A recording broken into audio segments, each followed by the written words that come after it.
नमस्कार आदरणीय दर्शकबिन एनएसडिडी स्टुडियो एचकेबाट साप्ताहिक प्रोग्राम हङकङ गतिविधिमा यहाँहरूलाई हार्दिक स्वागत छ। यस कार्यक्रमका निर्देशक देवमान लिम्बू र सहकर्मी प्रस्तुता टङ्क सम्बान्तीको साथमा म इन्द्रलोकसम उपस्थित भइसकेको छु। हामी प्रत्येक शनिबार यसै समय हङकङको कार्यक्रम लिएर विशेष गरेर नेपाली समाजले गर्दै गरेका गतिविधिहरूको कार्यक्रमलाई फोकस गरेर हङकङ गतिविधि तपाईँहरूको समक्ष प्रस्तुत गरिरहेको अवस्था हो। तर पछिल्लो चरण हामीले निरन्तर रूपमा भनिरहेका छौँ हङकङमा नेपालीहरूको कार्यक्रम त्यति धेरै भएको छैन। त्यस कारणले गर्दा नेपालीहरूको कार्यक्रम त्यति हामीले यस कार्यक्रमबाट प्रस्तुत गर्न सकिरहेका छैनौँ। तर अहिले हङकङमा कोरोना भाइरसको जुन सङ्क्रमितको सङ्ख्याहरू अलिकति कहिले अप डाउन हुने, कहिले अप हुने, कहिले डाउन हुने कार्यक्रमहरू जस्तो भइराखेको अवस्था छ। त्यसो भएकाले गर्दा पनि हङकङ सरकारले अहिले सामाजिक दूरी जुन कायम गरेछ त्यो यथावत नै छ र केही सार्वजनिक स्थलहरू खुला गरिएको अवस्था देखिएको छ, जसमा अहिले यो मस्जिदहरू, गुम्बाहरू र यो चर्चहरू केही मात्रामा खुलिसकेको अवस्था छ र त्यस्तै बास्केटबल अनि फुटबल कोर्टहरू पनि खुल्दै गरेको अवस्था छ। स्विमिङ पुलहरू पनि खुल्दै गरेको अवस्था छ। एक प्रकारले भन्ने हो भने हङकङको जनजीवनहरू अहिले साधारणतर्फ अथवा नर्मल हुँदै गइरहेको यहाँहरूलाई हामी जानकारी गराउन चाहन्छौँ। र त्यस्तै अलिकति हाम्रो नेपालीहरूको न्युजमा पनि जानुपर्ने हुन्छ। जस्तो भर्खरै मात्रै हाम्रा नेपाल पत्रकार सङ्घ हङकङका अध्यक्ष र आदिवासी जनजाति महासङ्घ हङकङका अध्यक्ष किसन राईलाई पनि चिफ एक्जिक्युटिभ कमेन्डेसन फर कम्युनिटी सर्भिसबाट सम्मान गरिएको समाचार बाहिर आएको छ। त्यस्तै हङकङ साहित्यिक साझा श्रृङ्खलाले पनि 98औं साहित्यिक श्रृङ्खला कार्यक्रम सम्पन्न गरेको छ बगैँचा रेस्टुरेन्टमा। र त्यस्तै अन्य समाचारहरू, सूचनामूलक अन्य समाचारहरू पनि छन्। हामी त्यस केही समय पछाडि यसमा जानेछौँ। र टङ्कजी, अब हामी कोरोना भाइरसकै अपडेटबाट समाचारहरू प्रस्तुत गरौँ। हजुर नमस्कार, म सहकर्मी प्रस्तुता टङ्क सम्माम्फी। सदाझै हामीले आज पनि कोरोना भाइरस अपडेट लिएर आएको छौँ। यो अहिलेसम्म हाम्रो बाध्यता जस्तै नै भएर आएको छ, किन भन्दाखेरि विश्वव्यापी कोरोना भाइरसको सङ्क्रमण अझै पनि घटेर नगएको अवस्था छ। किन भन्दाखेरि सर्वप्रथम यसको भ्याक्सिनहरू निर्माण कार्यमा मात्रै रहेकोले र कतिपय ठाउँमा चाहिँ परीक्षण भइरहेको अवस्था चाहिँ विश्वव्यापी समाचार आएकोले अहिलेसम्म सङ्क्रमितको सङ्ख्या अत्याधिक रूपमै बढिरहेको अवस्था छ। त्यो भएकोले म यहाँहरूलाई पहिला विश्वव्यापी सङ्क्रमणको स्थिति के कस्तो छ यो बारे यहाँहरूलाई प्रस्तुत गर्न चाहन्छु। आङ्कडा सङ्क्रमित सङ्ख्या विश्वव्यापी 3,48,17,628 जना सङ्क्रमित हुनुहुन्छ। त्यसै गरी अहिलेसम्म मृत्युको सङ्ख्या 10,32,709 जनाको मृत्यु भइसकेको छ। त्यसै गरी 2,58,84,303 जना चाहिँ निको भएर घर फिरिसक्नु भएको छ। त्यसै गरी नेपालको सङ्ख्या, सङ्क्रमितको सङ्ख्या 82,450 जना सङ्क्रमित सङ्ख्या छ। 520 जना मृत्यु भइसकेको अवस्था र 60,696 जना चाहिँ निको भएर घर फिरिसक्नु भएको छ। र हिजोको मात्रै सङ्क्रमित सङ्ख्या 2722 जना छ भने 11 जनाको मृत्यु भइसकेको छ। त्यसै गरी हङकङ 5,105 जना सङ्क्रमित, 105 जनाको मृत्यु भइसकेको छ। त्यसै गरी 4,842 जना चाहिँ निको भएर घर फिरिसक्नु भएको छ र हिजोको सङ्क्रमित सङ्ख्या 7 जना रहेको छ। यसमा चाहिँ आयातितहरूको सङ्ख्या पनि रहेको छ। अब दुःखद कुरो र यसमा चाहिँ नेपालीको सङ्ख्या पनि 1 जना थपिएको भनेर समाचार आएको छ। र अब यो कोरोना भाइरसको सङ्क्रमण सँगसँगै अहिले विश्वव्यापी एकदमै भाइरल न्युजको रूपमा चाहिँ अमेरिकाका राष्ट्रपति डोनाल्ड ट्रम्प र उनकी श्रीमती प्रथम महिला मेलानिया दुवैलाई कोभिड-19 को सङ्क्रमण भएको कुरा चाहिँ अहिले समाचारमा आइरहेछ र उनले आफ्नो ट्विट पनि गरिसकेका छन्। डोनाल्ड ट्रम्पले यो ट्विटमा के भनेका छन् यो बारे अलिकति म यहाँहरूलाई भन्न चाहन्छु। अमेरिकी राष्ट्रपति डोनाल्ड ट्रम्पले शुक्रबार कोभिड-19 को सकारात्मक परीक्षण आएको घोषणा भएपछि आफ्नो पहिलो सार्वजनिक टिप्पणीमा भनेका छन्, धेरै राम्रो गरिरहेको छु, राम्रो भइरहेछ यो कोरोना भाइरस लागेर पनि, र म मेरो समर्थकहरूलाई धेरै धेरै धन्यवाद दिन चाहन्छु भनेर ट्रम्पले आफ्नो ट्विटर खातामा पोस्ट गरेको छोटो भिडियो सन्देशमा भनेका छन्। र कोभिड-19 को उपचारको लागि वासिङटन नजिकको सैनिक अस्पतालमा हेलिकप्टरबाट आइपुगेका छन्। म वाल्टर रिड अस्पताल जाँदैछु, मलाई लाग्छ कि मैले धेरै राम्रो गरिरहेछु, तर हामी यो सुनिश्चित गर्नेछौँ कि चिजहरू जो यो ट्रम्पहरू कोभिड-19 को सुरक्षाको निम्ति म सम्पूर्ण रूपले सुरक्षित रहने आशा गरेको छु र उनले यो अस्पताल जानुभन्दा अगाडि ट्विटरमा भनेका हुन्। र अब चीनको 71औं राष्ट्रिय दिवसमा हङकङमा प्रदर्शनकारीहरूले विरोध प्रदर्शन गरेका छन् र उक्त विरोध प्रदर्शनमा प्रहरीले हस्तक्षेप गरेर 86 जना पक्राउ गरेको समाचार प्रकाशित भएको छ। र अब यो हङकङमा यो प्रदर्शन सुरु हुनुको प्रमुख संदिग्ध एकजना हङकङका व्यक्ति हुनुहुन्छ र उनकै कारणले हङकङमा चाहिँ ठुलो यो प्रदर्शन सुरु भएको। खासमा यो सुपुर्दगी ऐन लागू गर्ने हिसाबमा चाहिँ यहाँ हङकङ सरकारले विधेयक पास गर्न लाग्दाखेरि त्यसको विरोध हुँदै अहिलेसम्मको स्थिति आएको र उनको पुनः फेरि नयाँ समाचार आएको छ। ताइवानमा हत्या गरेको अभियोगमा जो पक्राउ गरेको थियो र उनलाई हङकङमा चाहिँ यो सुपुर्दगी ऐन नभएकोले उनलाई चाहिँ रोबरी गरेकोमा केही समय जेलमा राखिए पछाडि अहिले उनी हङकङमा फ्री रूपमा हिँडिरहेको छन् र उनलाई चाहिँ अब 1 महिनाभित्रमा चाहिँ ताइवान फर्काउने प्रयास गरिरहेका छन् र उनले पनि आफ्नो मन परिवर्तन गरेका छैनन् र आत्मसमर्पण गरेर चाहिँ ताइवान फर्किने आशय व्यक्त गरेका छन् र उनले पुनः छोटो भिडियोमा जो उनले मारेका थिए ती व्यक्तिको बुवा आमालाई चाहिँ माफी मागेका छन् र उनलाई पुनः लाने प्रोसेसिङ भइरहेछ। र अब हङकङका मुख्य कार्यकारी क्यारी लामले हङकङ राष्ट्रिय सुरक्षा कानुनको आलोचना गर्दै आएका विदेशी सरकारहरूमाथि आलोचना गर्दै राष्ट्रिय दिवसको रूपमा मनाउँदै गर्दा सरकारले विरोधी व्यवस्थाहरूलाई महिनौको सरकार विरोधी अशान्तिहरूलाई चाहिँ अहिले पुनःस्थापना गरिएको भनेर उनले वान्छाई स्थित अधिवेशन केन्द्रमा राष्ट्रिय दिवसको स्वागत भाषणमा लामले भनेकी छिन्।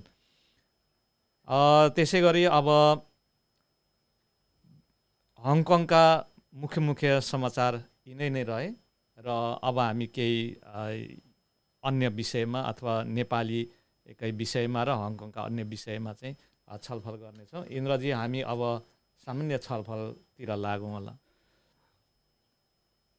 71औं राष्ट्रिय दिवस भनेर अहिले जुन कुरा आएको छ, जनगणतन्त्र दिवस जो चाइनामा स्थापित भइसकेपछि यो मनाउँदै गर्दाखेरि विगतका समयहरू हेर्ने हो भने यो अक्टोबर 1 का दिन चाहिँ विशाल प्रदर्शन हुन्थ्यो, ठुल्ठुलो प्रदर्शनहरू हुन्थ्यो।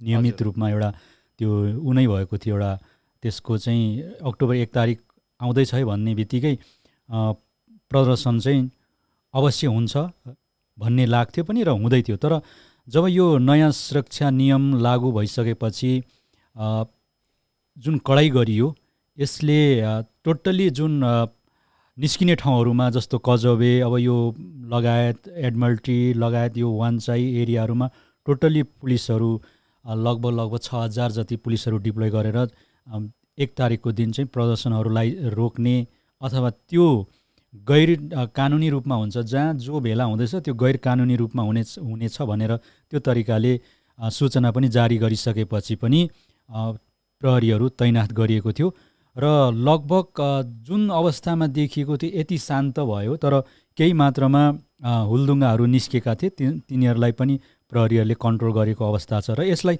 समग्रमा हेर्ने हो भने हङकङमा जुन तरिकाले विगत कालमा प्रदर्शन हुन्थ्यो अब त्यस्तो हुँदैन भन्ने देखिएको छ र अन्डर कन्ट्रोलिङ भइसकेको अवस्था देखिएको छ र साथै जुन यो प्रदर्शनहरू चाहिँ फेरि माथि यो रक भन्छ यो रक हिल भन्छ जस्तो त्यो रक हिलमा चाहिँ गएर केही 100 जनाले चाहिँ लिबरेट हङकङ भनेर एउटा झन्डाहरू फैलाएको भन्ने खालको कुराहरू त्यो एक गते राति त्यहाँ प्रदर्शन भयो भन्ने खालको समाचार पनि आइराखेको छ र त्यस कारणले गर्दा त्यहाँनिर पुलिसहरूले चाहिँ तल त्यहाँनिर प्रत्येक जानेहरूलाई उनीहरूलाई चेक जाँच गरिएको पनि भिडियोहरू अथवा समाचारहरू आइराखेको अवस्था छ र यसरी गर्दै जाँदाखेरि जे भए पनि 86-87 जना पक्राउ परेको छन् र यो 86 कुनै न्युजले 86 भन्छ कुनैले 87 भन्छ कुनैले 76 भन्छ होइन तर आधिकारिक यति नै हो भन्ने त छैन तर जे भए पनि हामीले यसरी चाहिँ भन्न सक्छौँ 80 देखि माथि लगभग 100 देखि तल चाहिँ गिरफ्तार भएको अनुमान चाहिँ सोझै लाउन सकिन्छ। त्यसमा यहाँ के पनि देखियो भने अर्को कुरो विगत समयमा अब हरेक रिपोर्टरहरू चाहिँ अब जान्थे होइन रिपोर्टरहरूलाई पनि एकदमै कन्ट्रोल गरिएको थियो अलिकति र सरकार समर्थक रिपोर्टरहरूले मात्रै अलिकति एक्सेस पाएको जस्तो र त्यस पछाडिकाहरूलाई अलिकति गाह्रो भएको भन्ने कुराहरू पनि आएको छ र प्रहरीहरूबाट नै जुन हङकङको त्यो प्रदर्शनहरू नभएको जुन सुनसान भएको अन्डर कन्ट्रोलिङ भएको भन्ने कुराहरू चाहिँ प्रहरीहरूबाट नै लाइभ समाचारहरू प्रसारण गरिएको देखिएको पनि थियो यो हङकङमा सायद पहिलोचोटि होला। अनि त्यस्तै अर्को के पनि भयो भने जस्तो निषेधित क्षेत्रहरूमा अब जो कोही बस्दै गर्दाखेरि त्यो एरियाहरू निषेधित एरिया क्षेत्रमा बस्न मनाइ गरिएको थियो यदि बस्दै गर्दा पनि उनीहरूलाई हटाइएको र अटेरी गरेर बस्नेहरूलाई पनि गिरफ्तार गरिएको कुराहरू आएको छ र त्यस्तै क्यारी लामले जुन यो प्रदर्शन जुन तरिकाले एउटा हुन्थ्यो त्यो नभएकोमा एकदमै खुलेर यो चीनले जुन नेसनल सेक्युरिटी नियम लागू भइसकेपछि जुन तरिकाले शान्त भएको छ अन्डर कन्ट्रोलिङ भएको छ यसप्रति क्यारी लामले बेजिङलाई धन्यवाद दिएका छन् र साथै पश्चिमा राष्ट्रहरूले जतिसुकै नाकाबन्दी लगाए पनि हङकङको मामलामा यसले कुनै असर पर्दैन भन्ने खालको शुभकामना मन्तव्यमा उनले कुरा राखेको पनि समाचार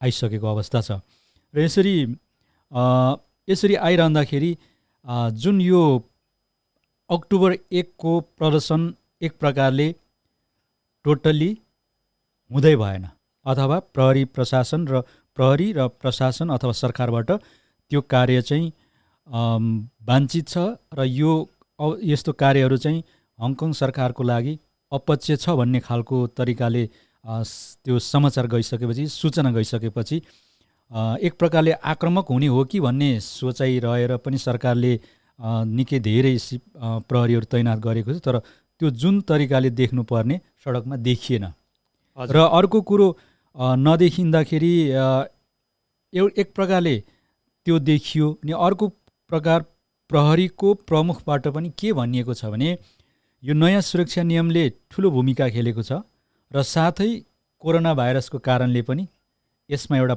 पार्टको भूमिका खेलेको छ यो जुन प्रदर्शन नहुनुमा भन्ने खालको उनको अभिव्यक्ति पनि आइराखेको अवस्था छ किनभने कोरोना भाइरसले गर्दा अहिले मान्छे अब निस्किन जमघटमा कमी नै होइन? जान्छन् होइन। तपाईँलाई अब त्यहाँ के छ भने यदि निषेधित क्षेत्रमा तपाईँ जाँदै हुनुहुन्छ त्यो गिरफ्तार गरियो भने निषेधित क्षेत्रमा प्रवेश गरेको भन्ने एउटा कानुनले तपाईँलाई तेल्लेमी समात्ने भयो र अर्को कुरो कोरोना भाइरसको सामाजिक दूरी कायम नगरेको भन्नेमा पनि दुईटा मुद्दा लाग्ने होइन एउटै मान्छेलाई। त्यस कारणले गर्दाखेरि मान्छेहरू एक प्रकारले यो कारणले पनि प्रदर्शनमा नआएको भन्ने खालको चाहिँ पुलिसहरूकै तर्फबाट त्यो एउटा विश्लेषण भएको हजुर। अब त्यो हुँदा हुँदै पनि केही प्रदर्शनकारीहरू आएर अब पक्राउ परेको समाचार त अब आएको नै छ होइन। अघि तपाईँले भने जस्तै हङकङ प्रहरीले समेत अहिले चाहिँ सिधै चाहिँ लाइभ गरेर क्यामेरा बोकिरहेको अवस्था मैले पनि देखेको थिएँ होइन।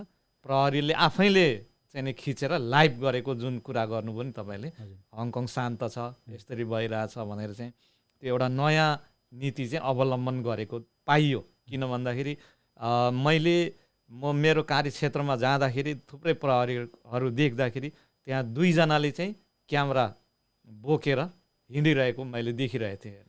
त्यति हुँदै पनि जस्तो अब उनीहरू आफैबाट ब्रोडकास्टिङ भइराखेको थियो होइन। अनि जस्तो अहिले 86 जना पक्राउ परिएको भन्ने कुरा छ। अब जस्तो लाइन रकमा पनि अब राति गएर चाहिँ भए होइन। त्यहाँ चाहिँ गत साल चाहिँ हजारौँको सङ्ख्यामा त्यहाँ मानव साङ्लो बनाएर आउँथे त्यो तरिकाले प्रदर्शन भएको थियो। गत साल त यस्तो थिएन नि त होइन। सेक्युरिटी नियम लागू भएको थिएन, सुरक्षा नियम।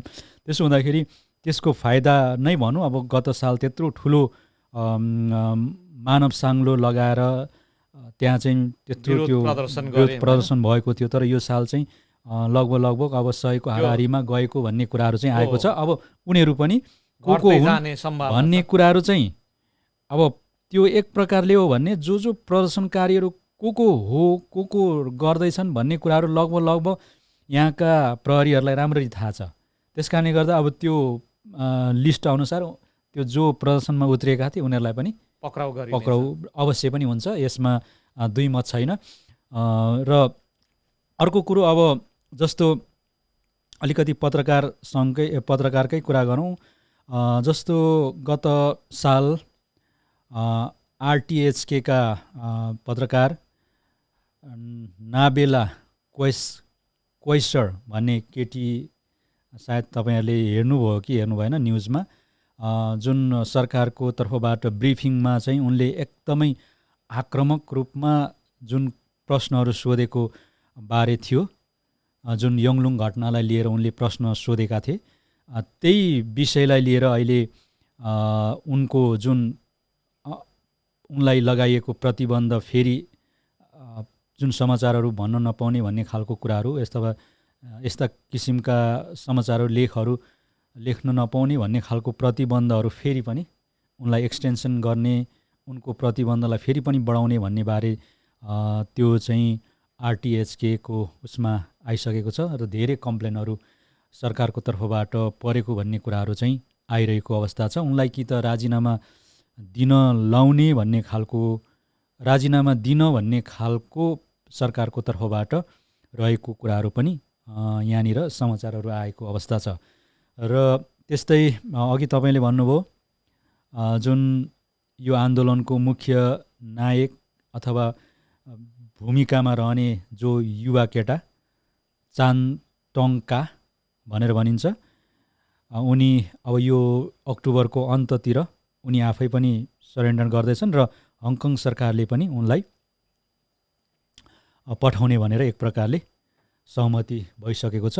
यसको मतलब उनी जुन उनको प्रेमिका हत्या गरिएको अभियोगमा उनलाई ताइवानले झिकाइरहेको अवस्था थियो, त्यति बेला यहाँबाट हङकङ सरकारले पठाउने सवालमा नै त्यस पछाडिको आन्दोलन सुरु भएको होइन।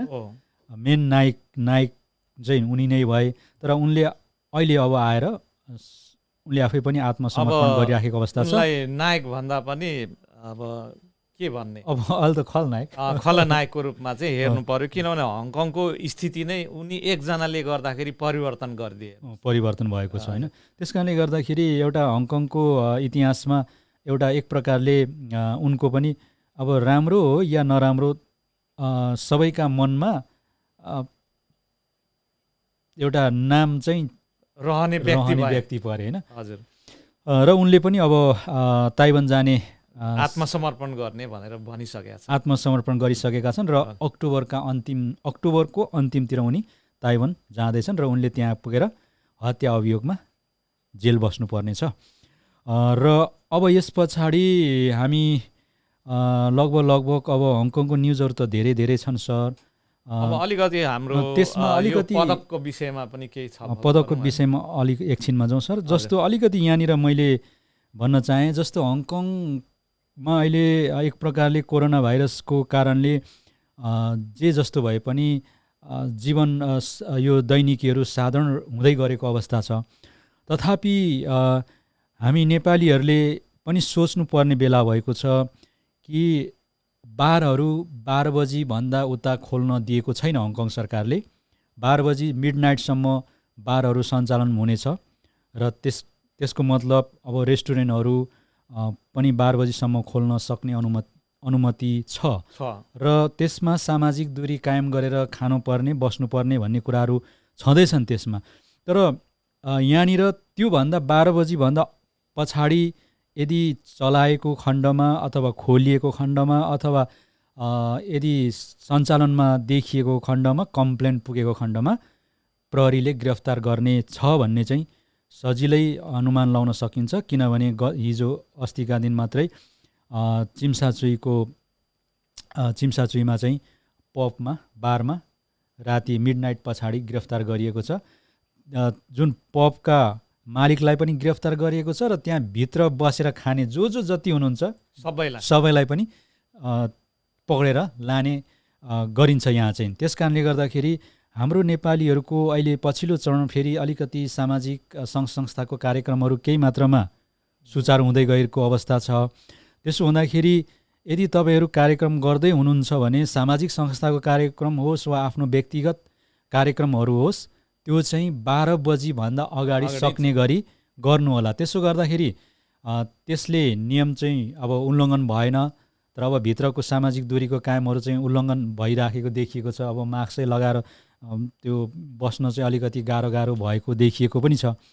त्यतिसम्म नजाउँ, तर अलिकति अब खुल्यो भन्ने बित्तिकै भनेर हामीले 12 बजीदेखि क्रस गरेर 2 बजी 1 बजी 2 बजीसम्म यस्ता किसिमका कार्यक्रमहरू गरियो भने तपाईँलाई गिरफ्तार गर्ने ठुलो सम्भावना छ। यदि कसैले पोल लगाएको खण्डमा र पोल परेको खण्डमा तपाईँहरूलाई प्रहरीले आएर गिरफ्तार गर्नेछ र त्यस पछाडि त्यहाँ जो पाहुनाहरू पनि सबै गिरफ्तारमा परिने छ।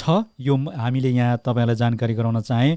र त्यस कारणले गर्दा यदि केही कार्यक्रम गर्दै हुनुहुन्छ भने कृपया यसमा सोच विचार गर्नुहोला। 12 बजीभन्दा अगाडि सक्ने तरिकाले कार्यक्रम गर्नुहुन हामी यहाँबाट सूचना यहाँलाई जारी गर्न चाहन्छौँ, किनभने यो भर्खरकै घटना पनि हो। र अब रह्यो हाम्रो हङकङमा अहिले एउटा राम्रो खबर पनि छ। विशेष गरेर नेपाली समुदायमा केही न केही एउटा कन्ट्रिब्युट गर्नेहरूलाई हङकङ सरकारको तर्फबाट पदकहरू दिने चलन छ, वार्षिक रूपमा दिने चलन छ। त्यसरी नै त्यसैको हकदारको रूपमा हाम्रा पत्रकार महासङ्घ हङकङका अध्यक्ष पनि हुनुहुन्छ र आदिवासी जनजाति महासङ्घ हङकङका अध्यक्ष र उहाँ विभिन्न सङ्घ संस्थाको अध्यक्ष पनि हुनुहुन्छ। मलाई लाग्छ लगभग उहाँले आधा दर्जन होइन अध्यक्ष नगरेको कुनै संस्था नभएको जस्तो बुझिएको छ होइन। भयो हङकङमा जति पनि लगभग अब अध्यक्ष सबैमा प्राय उहाँले गरिसक्नु भएको छ। र उहाँ हुनुहुन्छ किसन राईज्यूले फेरि अहिले भर्खरै हङकङ सरकारको तर्फबाट चिफ एक्जिक्युटिभको तर्फबाट भनौँ न, अब सरकारको तर्फबाट चिफ एक्जिक्युटिभ कमेन्डेसन फर कम्युनिटी सर्भिसबाट उहाँलाई सम्मान गरिएको समाचार बाहिर आएको छ। र उहाँलाई धेरै धन्यवाद हाम्रो एनएसडिडी स्टुडियोको युनिटको तर्फबाट र साथै पत्रकार महासङ्घ हङकङको तर्फबाट पनि यहाँलाई धेरै धेरै बधाई तथा उत्तर प्रगतिको कामना गर्न चाहन्छौँ। टङ्कजी केही उहाँलाई भन्नु छ व्यक्तिगत रूपमा तपाईँको तर्फबाट? हजुर, अब उहाँ एउटा निकै हङकङको चाहिँ जुझारु के अरे पत्रकार हुनुहुन्छ। उहाँको दुःखहरू मलाई पनि थाहा छ। उहाँले पहिला यो जुन छापामा निकाल्दाखेरि उहाँहरू आफै कसिएर लाग्नुभएको, उहाँले दुःख गर्नुभएको र यो आदि इत्यादि उहाँ आफैले हकरको जस्तो चाहिँ नै विभिन्न ठाउँमा पत्रिका पुर्याएर हिँडेको, यो हङकङ नेपाली समाजको लागि यो समाचार क्षेत्रमा उहाँको योगदान चाहिँ अतुलनीय नै छ। किन भन्दाखेरि उहाँ जति दुःख गरेर गर्ने व्यक्ति चाहिँ अलिक कमी नै हुनुहुन्छ होइन। त्यो भएकोले यो जुन चिफ एक्जिक्युटिभ जुन छ नि सम्मान, त्यो पाउन चाहिँ नै हकदार अथवा लायक नै व्यक्ति हुनुहुन्छ। र जहाँसम्म लाग्छ उहाँले यो सञ्चार क्षेत्रमा लागेपछि अहिलेसम्म छोड्नु भएको छैन।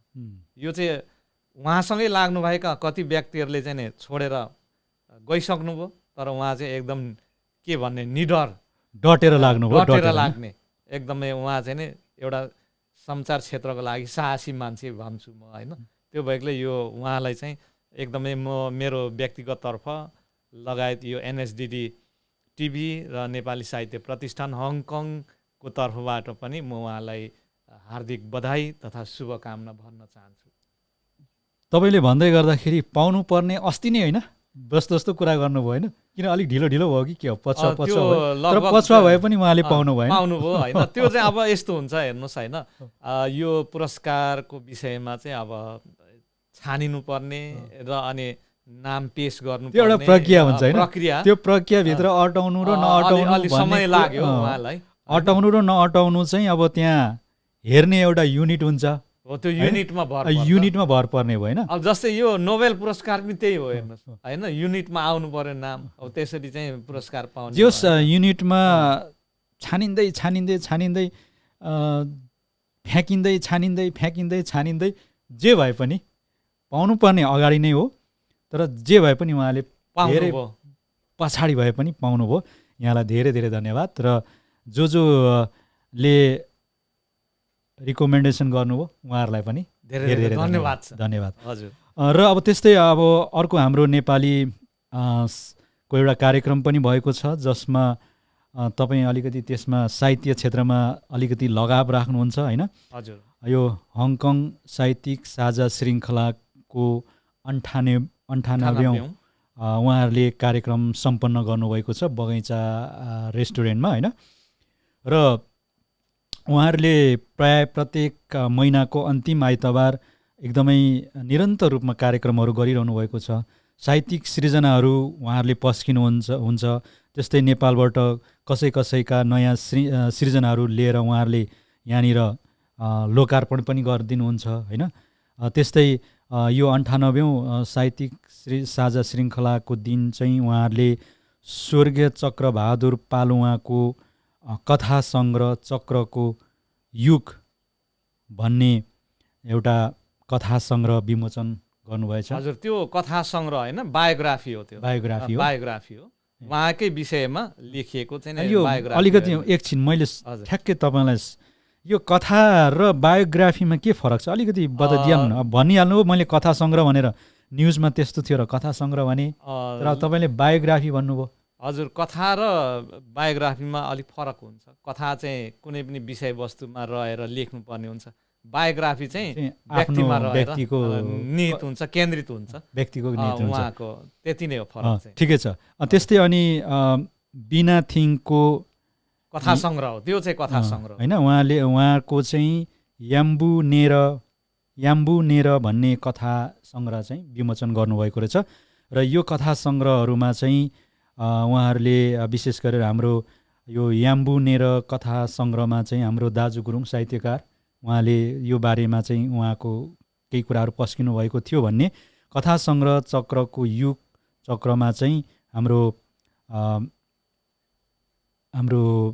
एकजना हुन्छ, पहिला नाम बिर्सेँ मैले अहिले फ्याट्टै, हाम्रो एकजना पालुवा, डिबी पालुवा माफ गर्नु, आफ्नो स्वर्गीय बुवा हुनुहुन्छ। ए हो, उहाँको बुवाको हो। ठिकै छ। उहाँको बुवाको चाहिँ उहाँले आफै पनि त्यहाँनिर सायद त्यो बारे चाहिँ उहाँले पस्किनु भएको भन्ने कुराहरू समाचारमा आएका छन्। उहाँकै स्वयं स्वर्गीय बुवा हुनुहुन्छ। र यो कार्यक्रमहरू उहाँहरूले निरन्तर रूपमा गरिरहनु भएको छ र यो साझा श्रृङ्खलाका संयोजक सुनिता गिरी हुनुहुन्छ, सहसंयोजक हाम्रो दिपेन्द्र राई हुनुहुन्छ र उहाँहरूको एउटा आह्वान के छ भने उहाँहरूले 100औं श्रृङ्खला चाहिँ अब आउने दिनहरूमा सम्पन्न गर्दै हुनुहुन्छ।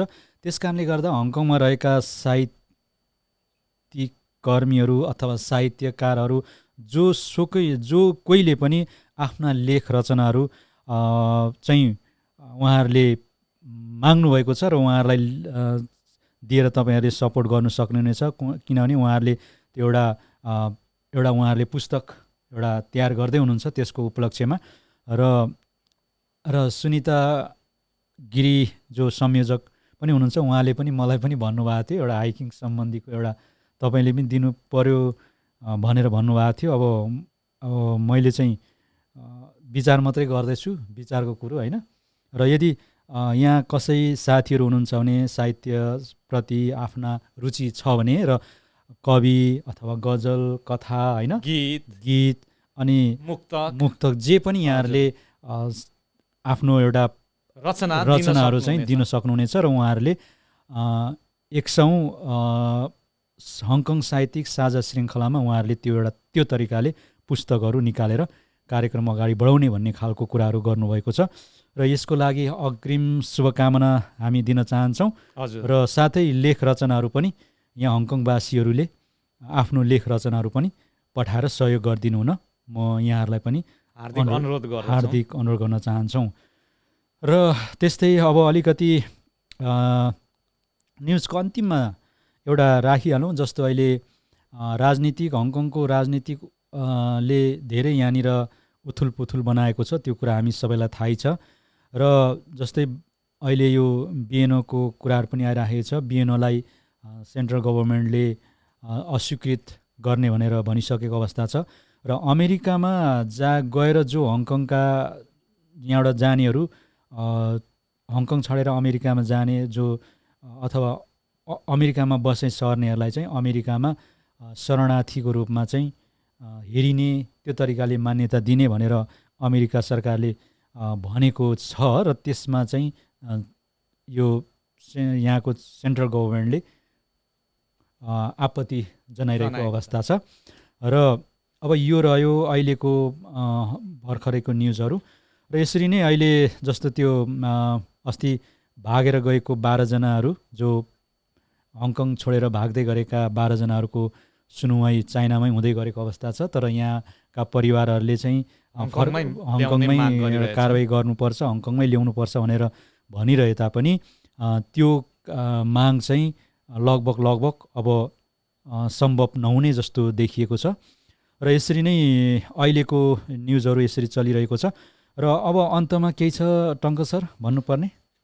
लगभग यिनै नै हुन् आजको हाम्रो समाचारहरू। अब हङकङमा कोरोना भाइरसको सङ्क्रमण केही कमी देखे पनि एउटा अब यो समाचार संस्थाबाट हामी चाहिँ भरसक सोसियल डिस्टेन्स कायम गर्नुहोस्, अनि अब कार्यक्रम 12 बजेभन्दा उता नगर्नुहोस्, किन भन्दा यो समाचार आइसकेको छ।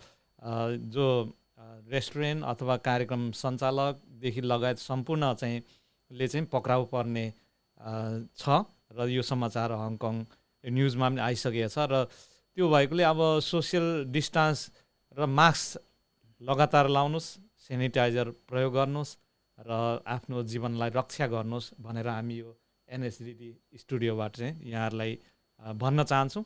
र हाम्रो केही कमेन्ट्सहरू छ भने कृपया तपाईँले कमेन्ट्सहरू पढ्न भन्दा पनि अलिकति म अगाडि यहाँ जान चाहन्छु। जस्तो अलिकति नेपाल वायु सेवा निगम जो हङकङ र नेपालमा अहिले उड्दै गरेको अवस्था छ र यसको जुन नियमित नदेखे पनि लगभग केही मात्रामा चाहिँ नेपाल टु हङकङ अहिले नेपालको जहाजहरू उड्दै गरेको खबरहरू आइरहेको आइरहेछ। अवस्था छ। हजुर। र त्यसमा अलिकति के पनि भइराखेको छ भने जस्तो जो टिकट काटेर पहिला रिटर्न टिकट काटेर बस्नेहरूलाई अलिकति समस्या भइराखेको भन्ने गुनासोहरू आइराखेको अवस्था छ।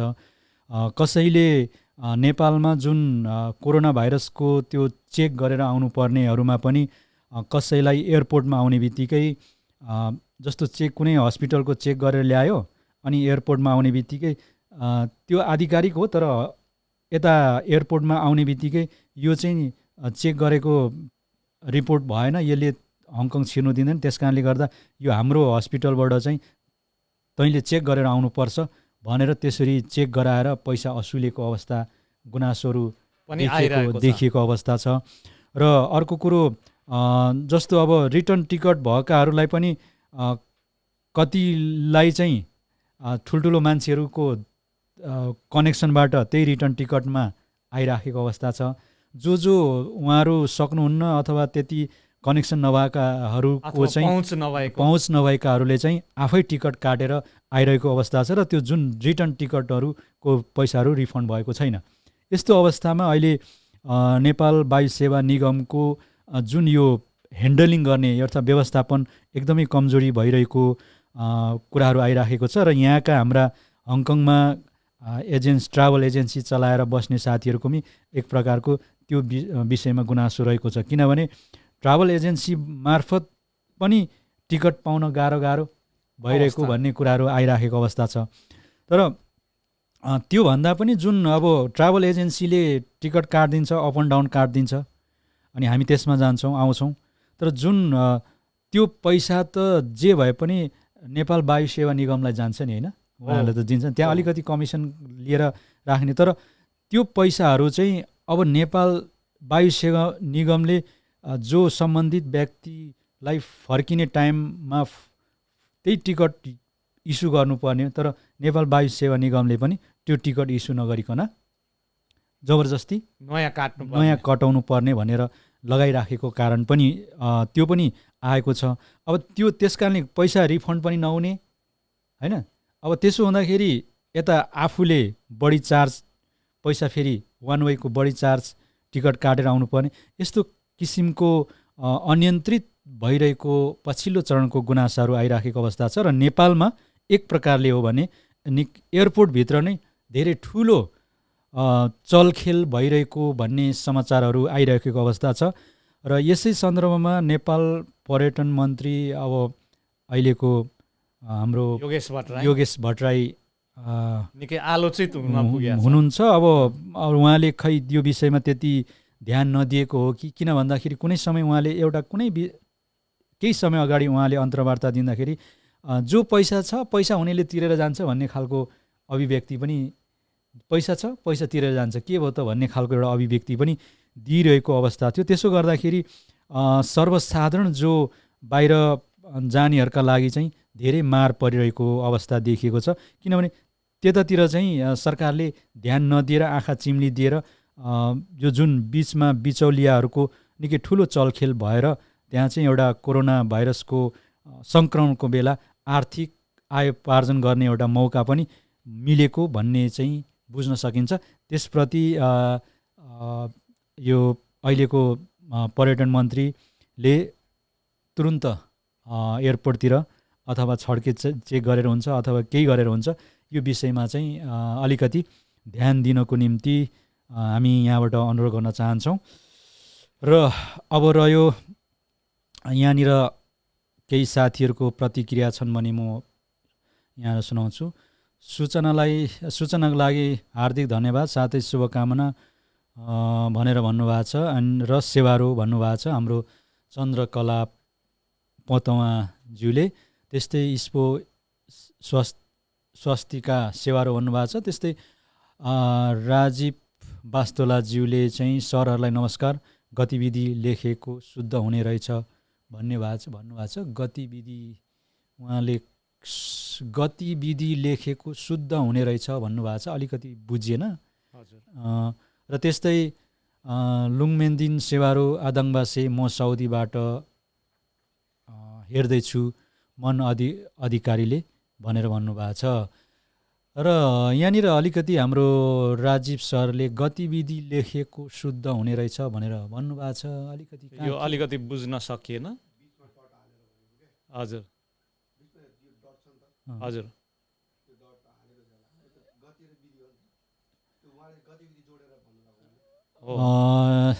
ठिकै छ, यो विषयमा जुन अलिकति हामी तपाईँले छलफल गर्नेछौँ। यहाँ जुन तरिकाले यहाँले लगभग अब नेपालीमा चाहिँ जोडिएर लेखिन्छ होइन, त्यो भएकोले उहाँले त्यो कुरा गर्नुभएको होला।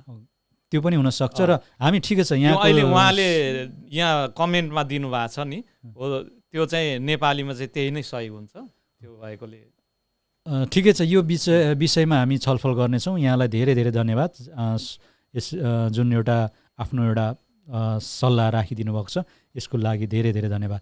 र लिम्बू सीता मेरोबाट पनि सेवारो है दाईहरूलाई भनेर भन्नुभएको छ, यहाँलाई पनि सेवारो।